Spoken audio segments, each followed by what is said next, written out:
Formerly, humans, like the rest of the animals, didn't know that lived in a limited space, didn't know the limits of the place where we live, on planet Earth. When we realized the existence of our planet, we thought that it was the only one that existed.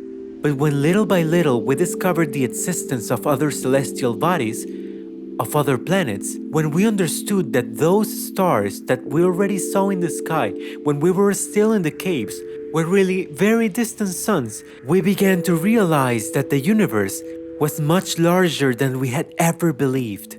That scattered throughout space were stars similar to our sun, with planets similar to ours. And then one of the questions that most people have ever wanted to know arose.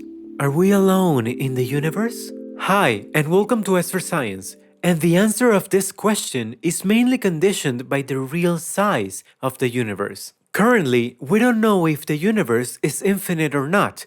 If it were infinite, there would be infinite aliens scattered throughout the universe. But since we don't know the real size of the universe, we will consider that this is finite, and we'll analyze only the observable universe. Sir Arthur Clarke once said that two possibilities exist. Either we're alone in the universe, or we're not. Both are equally terrifying. But what does science have to say about this? Well, science says Drake's equation. Drake's equation was made in 1961 by radio astronomer Frank Drake for the purpose of calculating the number of civilizations in our Milky Way galaxy that are susceptible to be detected by radio emissions. The equation identifies the specific factors that are believed to play an important role in the development of civilizations. Although the equation doesn't provide a perfect result due to the lack of details in some of the parameters, the scientific community has accepted its relevance as the first theoretical approximation to the problem, and many scientists have used it as a scientific tool for hypothesizing. In the equation, n represents the number of civilizations that could communicate in our galaxy. R** is the annual rate of formation of suitable stars in our galaxy. F sub p is the fraction of stars that have planets in their orbits. N sub e is the number of planets within the habitable zone of their star. That is, orbits whose distance from the star is neither so close as to be too hot, nor so far away as to be too cold to support life. F sub L is the fraction of those planets within the habitable zone on which life has developed. F sub I is the fraction of those planets on which intelligent life has developed. F sub C is the fraction of those planets where intelligent life has developed a technology and attempts to communicate. And L is the average span in years during which an intelligent and communicative civilization can exist. Once the equation was raised, Drake and his team substituted the numbers in the equation, and the results obtained was that there were 50 million civilizations in the Milky Way. However, it is important to note that the parameters used are not precise, since their exact real value is unknown. So, the equation was restated, putting the minimum safe values, and the result obtained was 20 civilizations. So despite putting the minimum safe value for the parameters, the results were positive, so it was considered to exist between 20 to 50 million civilizations in the Milky Way. Once the equation was established, many scientists wanted to customize it to their liking by modifying the parameters based on what they believed was more feasible and more in line with reality. This led to very different results, some very high and others very small.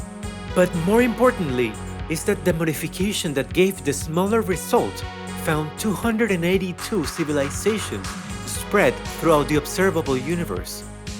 So despite being the smallest approximation, it still results in extraterrestrial civilizations. So although we cannot be sure, we can say that it is highly probable that aliens exist. However, as Stephen Hawking said, it may not really be convenient for us to contact them, since the arrival of a civilization superior to us on Earth would be something similar to what happened when the Europeans arrived in America. On August 15, 1977, the Big Ear radio telescope received a radio signal of unknown origin for exactly 72 seconds from the constellation of Sagittarius and reaching an intensity 30 times greater than background noise.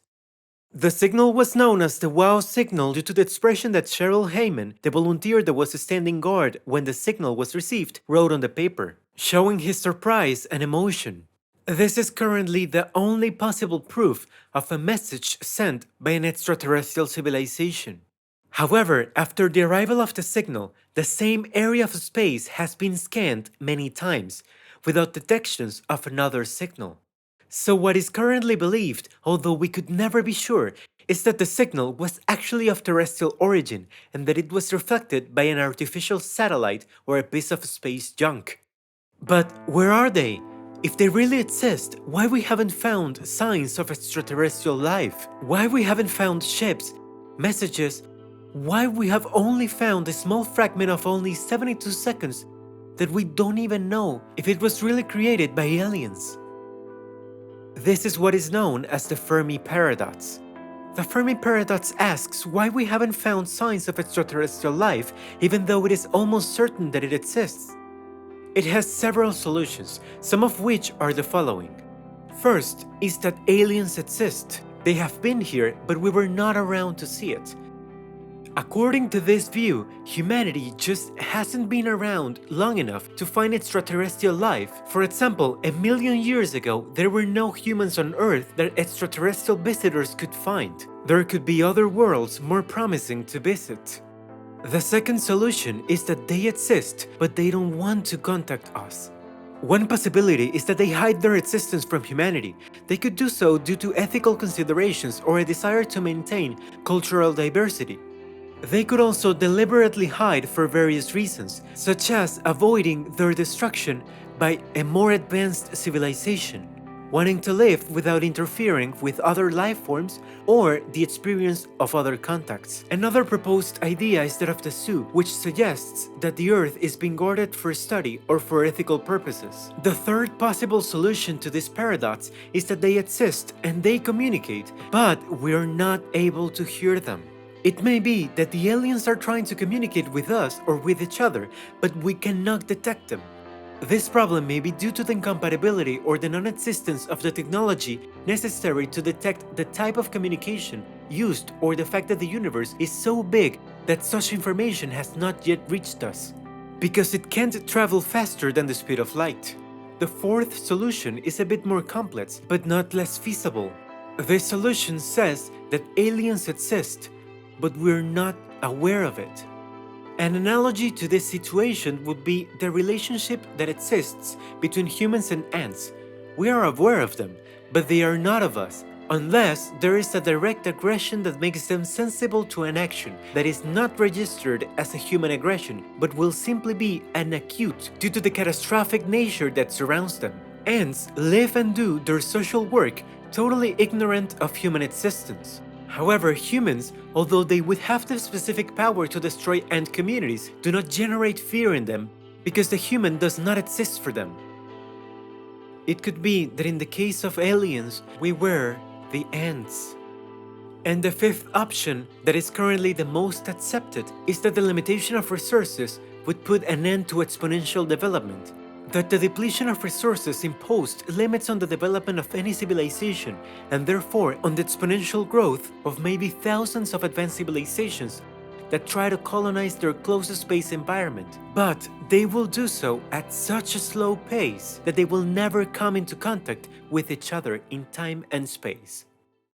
But there's another solution to the paradox, made by the same creator of it, Fermi.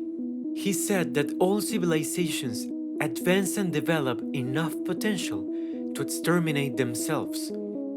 The solution to the paradox for Fermi turned out to make a tragic end for humanity, since he believed that it will end up exterminating itself.